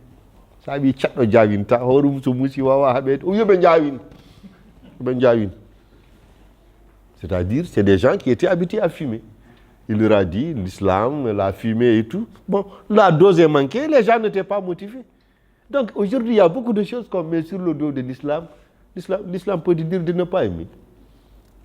L'islam peut dire de ne pas vivre. L'islam peut dire de ne pas faire ça, de ne pas faire ça. Mais tu as de l'argent, tu achètes un beau gigot, tu siffles. On t'amène, pour ceux qui prennent le thé, l'islam interdit ça. Mais on est dans une société en Mauritanie, on voudrait que tout le monde souffre, que tout le monde ait des problèmes, que tout le monde disparaisse. Nos artistes se battent. Aujourd'hui, ça commence à bouger. Ça commence à bouger. Moi, j'ai étudié dans un pays. Moi, ce qui me plaît au Sénégal, quand je le dis, on dit, ouais, Batchkaï, au Sénégal. Non. Au Sénégal, il y a l'offre culturelle. Au Sénégal, même si tu as 1000 francs, le 31 décembre, tu peux danser. Ça, je te l'ai dit. Ceux qui ont de l'argent, on te dira, tu es rubis 100 000 ouguiya avec Youssou Ndour. Toi, tu as 1000 francs. Il y a Koledara, point, Koledara, tu chauffes. Mais il y a l'offre culturelle, moi je ne mange pas tout ce que je vous dis là, c'est des faits. Un Sénégalais te dira mon 31 mai, sans pareil. Tu lui dis où est-ce que tu as dansé? Il dit dans un Koledara du quartier. Ici, nous, on passe tout notre temps à se regarder. Des fois, même en Mauritanie, tu as peur de saluer quelqu'un. Tu lui dis assalamu alaikum, il te regarde d'une manière, tu ne sais même pas et tout ça. Parce que le seul loin qui crée le vide et permet aux gens d'élever leur réflexion, comme disait Abdul Mouka Baka Diallo, c'était un célèbre chanteur. Il était là, il y avait la guerre et tout ça. Chacun hésitait, il est sorti. Il a dit dans la culture, aujourd'hui c'est le jour où on fait la séparation entre les hommes et les femmes. Aujourd'hui ne peut poser les pieds que celui qui a l'authentification de la Bargour. Abdul Bokar Sek était le premier à prendre le fusil. El Hachireli a pris sa main. Il dit Allah, Hande Potal Ari, Maïd Dawama. Et pourtant, quand on nous chante, on dit celui-là, son grand-père a fait ça. Son grand-père n'a rien fait. Quand il a eu la première cartouche, son grand-frère a fui. Mais dans les livres d'histoire, là, on dit son grand-frère a fait. Mais j'ai dit, vous, vos grands-frères, ils ont fait tout ça, pourtant on nous a vendu. Les Portugais, là, les féodaux, là, où est-ce que vous étiez? Quand on vendait les gens, quand on faisait les travaux forcés, où est-ce que vous étiez? C'est que notre patrimoine culturel, il faut en parler à l'aise. Moi, Allah m'a donné cette capacité. Je peux parler des problèmes les plus difficiles des sociétés africaines avec le sourire. Je peux en parler de manière pédagogique pour qu'arrivé à la maison, chacun de nous fasse son introspection. Je commence à prendre de l'âge. Je vous remercie. On se reverra pour le prochain Café Philo au mois de janvier. Écoute, moi je vous prends pour 2 minutes. Allez-y. Vous avez beaucoup reproché la jeunesse. Mais pensez-vous aussi au niveau universitaire? On peut faire quelque chose. On peut faire quelque chose. Les gens qui sont des dirigeants d'étudiants qui font des mémoires, des thèses, quand ils ne donnent pas des sujets de recherche concernant les droits culturels, en ce moment on aura des thèses, on aura l'écrit, on aura la matière grise qui est écrite. Parce que si vous dites que les gens ont oublié, par exemple, vous dites que les gens oublient ou les gens achètent, si aujourd'hui le Tengade, vous avez dit, qui appartient, on le sait culturellement au peuple. Si ce brevet a été acheté par trop culture, ça veut dire qu'on n'a pas valorisé du point de vue écrit, documentaire, nos connaissances culturelles ou nos valeurs culturelles. Eh bien là, tu fais une erreur. Avec tout le respect que j'ai pour toi, je dis tu fais une erreur. Moi, dans mon département, quand le département était encore département, j'étais jeune, on a fait des mémoires sur le Farmbal, sur le diagraphe, sur le Farba et tel et tel. Moi, personnellement, j'ai écrit un article sur le Farba Lao. Ça y est, sur Internet. C'est qu'il n'y a pas la valorisation de nos patrimoines culturels. Mais professeur, attendez, je te... Vous êtes le seul qui fait le débat ici. Vous êtes le seul. Pourtant, il y a d'autres professeurs qui dirigent des thèses de mémoire sur lesquelles on n'arrive pas, quand ils te disent « oui, je vais faire une conférence à l'Institut », il va te parler oui, de mon livre, de critique littéraire. Non, il y a d'autres sentiers culturels sur lesquels nous pouvons nous baser, nous tous, pour pouvoir arriver à vivre ensemble. Kanoum, il y a 2 difficultés. La première difficulté, c'est qu'il y a des professeurs qui quand même orientent. Moi, je te dis, si tu vas au département de philo, tout ce qui est Farmbal, Ten, Sec, Mbaye, les noms commencés venus, les diagraphes, les Farmbal, ça a été réglé. Il y a l'engagement citoyen. Moi, comment j'ai écrit un article sur Farba, j'étais en face de chez lui, je me réveille le matin, je vois les gens en train de faire des tentes. Automatiquement, j'ai dit, je vais prendre mon bic, je suis anthropologue, je vais noter. J'ai vu des soniquets qui ont amené des chevaux, on lui a mis le truc et tout ça, je l'ai fait l'interview. Je lui ai dit, mais papa, c'était quelqu'un d'agréable et de très profond. Je lui ai dit, mais toi, aujourd'hui on est en 2000, je ne sais plus, 14 ou 15, il a été Farbalao. J'ai dit, aujourd'hui, ces titres-là, qu'est-ce que ça te rapporte? Il dit, quelqu'un comme toi, je ne peux plus lui demander de l'argent. Mais Natiwav de Niaga de Vado no Mani. Il me l'a dit ici, il me prenait comme son fils. Ça veut dire quoi? que ce titre que je porte est un signe, indice de ma maîtrise du patrimoine. Il était craint, il était aimé. Il était aimé parce qu'il connaît l'histoire. Il était craint parce qu'il connaît les filiations familiales. Tout ce qui te dit, je suis comme ça, là, lui il sait qu'il y a parti, c'est comme ça, comme ça. Donc nous, on a fait des recherches sur ce plan. L'autre élément, c'est le cachet. Moi, le fait que tu me vois dans les radios, dans les télévisions, dans les trucs, je le fais de manière bénévole, je ne vis pas de ça. Parce que des fois aussi, on veut déplacer les gens. Toi, tu sais très bien ce qu'on me donne ici pour faire un café philo. Adrahaï café. Non, disons-nous la vérité. C'est-à-dire qu'un intellectuel, il vit de sa matière grise. Comment fait-on que certains intellectuels puissent aussi aller dans le sentier comme vous? Mais ça, je ne peux pas engager les autres. Mais comme je connais les Halpulaar, ils sont très forts. Djoku Golle, combattant Koni Weli, Djoku Golle. Tu ne sais même pas si j'ai mangé. Combattant Koni Weli, Djoku Golle, Djoku Golle. Mais avant de dire Djoku Golle, Djoku Porsche. Tu ne djoku pas mon poste, tu me dis Djoku Golle. Donc moi, ce que je fais, tant que je suis vivant, j'aime ce que je fais. Avant-hier, j'étais à la télévision. Je parle, je communique, je partage. Mais moi, je ne peux pas dire à d'autres intellectuels qui ont des problèmes de quotidien, laissez ça, allez faire ceci, allez faire ceci, allez faire cela. Aujourd'hui, il y a une chose que beaucoup de gens ne savent pas. Les Marocains sont en train de nous prendre nos meilleurs cadres, nos meilleurs artistes, nos meilleurs médecins. Ça, tout le monde le sait, on se ferme les yeux. Pourquoi? Parce que les Marocains, à compétence égale, ils donnent un salaire plus élevé. Et les Marocains ont compris que les biens culturels, ça fait partie de ce qui fédère la fierté d'un peuple. Je vais à Meknes, j'ai dit à des amis marocains, mais ici, il n'y a pas Babel Mansour, il n'y a pas Babel Tel. Ils ont commencé à rire, ils me disent Abdoulaye, ça se voit que tu n'es pas marocain. Meknes, c'est une ville purement militaire. Mais aujourd'hui, tu vas à Kaza, tu vas à Rabat, même si tu n'as rien à faire, tu vas dans les Babel Mak, tu verras quelqu'un. Tu sais, moi je ne sais pas, mais j'ai des défauts comme tout le monde. Mais moi j'ai une capacité d'émerveillement. Si je vois quelqu'un en train de faire quelque chose que je ne connais pas, et je sais que ce qu'il est en train de faire, il n'a pas le diplôme, il n'a pas le bac. Il a eu cette transmission par le canal de son père. Moi je suis émerveillé par ce genre d'individu. Toi, le problème que tu poses, c'est un problème très délicat. C'est un problème très, très, très délicat. Parce que il y a des moments où, moi j'ai fait une émission en Pulaar. Faire l'émission, ça demande que des gens bougent.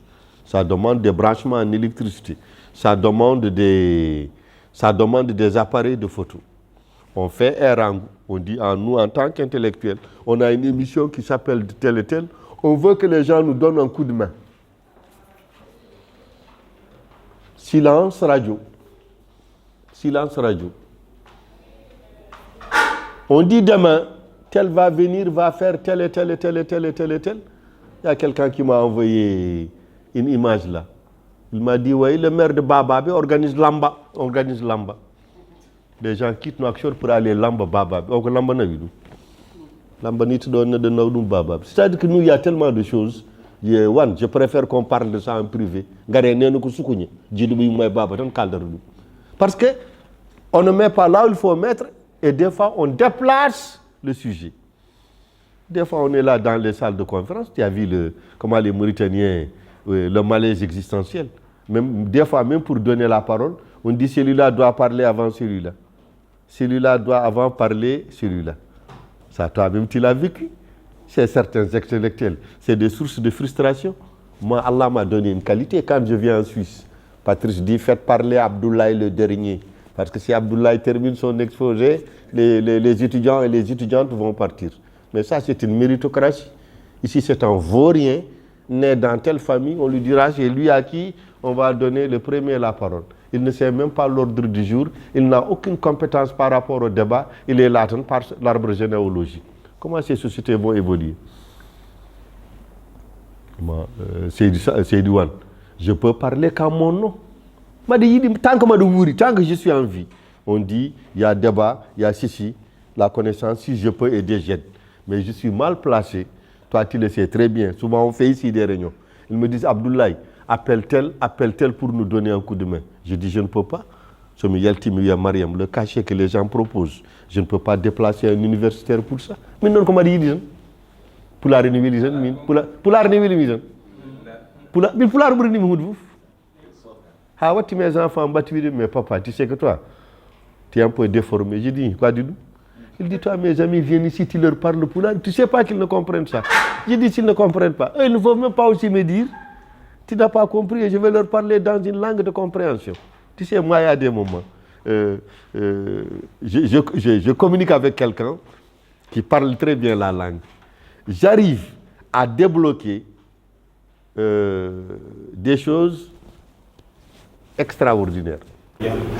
bandiraɓe musidɓe tedduɓe hettiyankoɓe yeeɓiyankoɓe Sodou Baba TV en jeeɓi professeur Sow Samba en kettimama mo haalduji makko baɗɗi fayida baɗɗi gandal baɗɗi pinal baɗɗi ɓamtare tawani koye conférence mo waɗata e kala balɗe 15 café philo mbeɗe sikki en jii ko gollaɗo en hannde ko ɗum noon eɗen mbawi wiide jarama e Sow Samba jarama kadi aussi CCF ɓe gandanɗa hoorema ko kamɓe juɓɓini ɗeɗo jewte baɗeteɗo en e nokku mabɓe ɗum noon ko weltanade dendagal yeeɓiyankoɓe Sodou Baba TV yidde wi ɗon tan gueɗe Sodou Baba TV koko jaaji ɗum noon ma en jaay e ɗemɗe keddiɗe foof so Allahu lamɗo jaaɓi ko weltanade aussi arnoɓe nangui kadi e ballal ngal ha émission wawi yarude no yaari ni caggal ne beltanɗen professeur Sow Samba en beltanima équipe Sodou Baba kala to caggal caméraji to woni toon ko Oumar Baro Malal Abdoul Seck ɗo e micro ko musidɗo moɗon Alassane Woudou Sarr eɗen beltanira noon musidɗo men sehil meɗen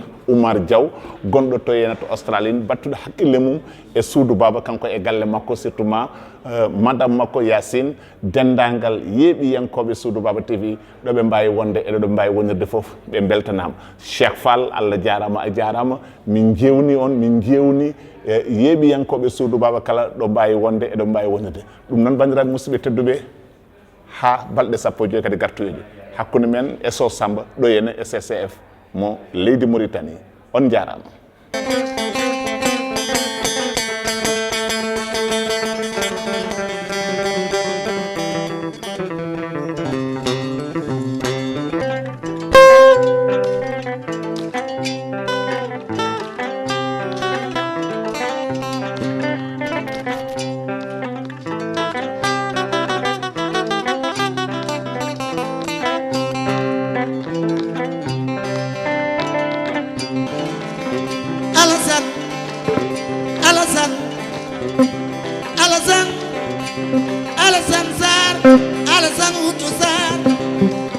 Sodou Baba, Sodou Baba, Sodou Baba, Sodou Baba, Sodou Baba, Sodou Baba, Sodou Baba, Sodou Baba, Bengoni Sodou Nene.